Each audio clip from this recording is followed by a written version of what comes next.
एकूणच या सगळ्या घटनांमध्ये ज्या गुन्हेगारी प्रवृत्ती वाढत चालली, गुन्हेगारांना धाक नाही, गुन्हेगार आता बिनधास्तपणे पोलीस संरक्षण असल्यासारखे वागत आहेत.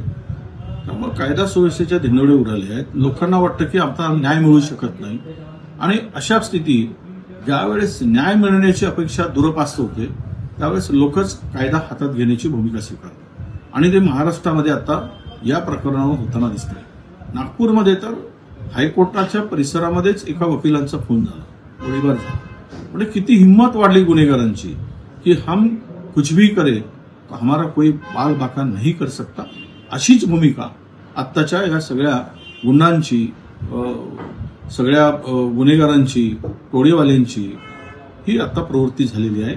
आणि मालेगाव मधली ही घटना कोर्टाच्या आवारामध्ये किंवा कोर्टाच्या रूममध्ये जमाव घुसणं हेच त्याचं प्रतीक आहे. सरकारने अजूनही सुधारलं पाहिजे. पोलीस खात्याला ज्या पद्धतीनं एक सूट दिल्यासारखं पोलीस वागत आहेत, पोलिसांना हत्तेखोरीमध्ये, पोलीस अवैध याच्यामध्ये गुरफडल्यासारखी परिस्थिती सगळी झाली आहे. त्यांचा इन्व्हॉल्वमेंट सगळा दिसतो आहे. त्यामुळे गुन्हेगारांना वाटतं की आम्ही चिरीमुरी देऊनही दिली तरी सगळं भागतं आणि आमच्यावर कोण कारवाई करायची हिंमत करत नाही.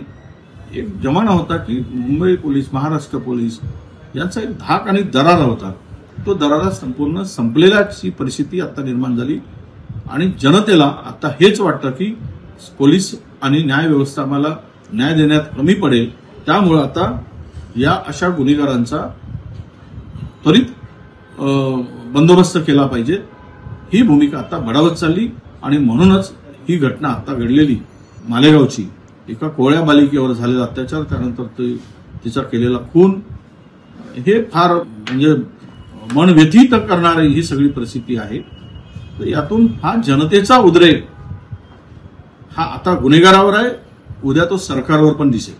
आणि या ठिकाणी जो शक्ती कायदा राज्यांनी केला की गुन्हेगारावर अशा प्रवृत्तीवर वचक ठेवण्यासाठी, तो केंद्राकडे अजूनही पाठवण्याचं धाडस करत नाही. पस्कसारखा कायदा आहे, त्याची कडक अंमलबजावणी होताना दिसत नाही.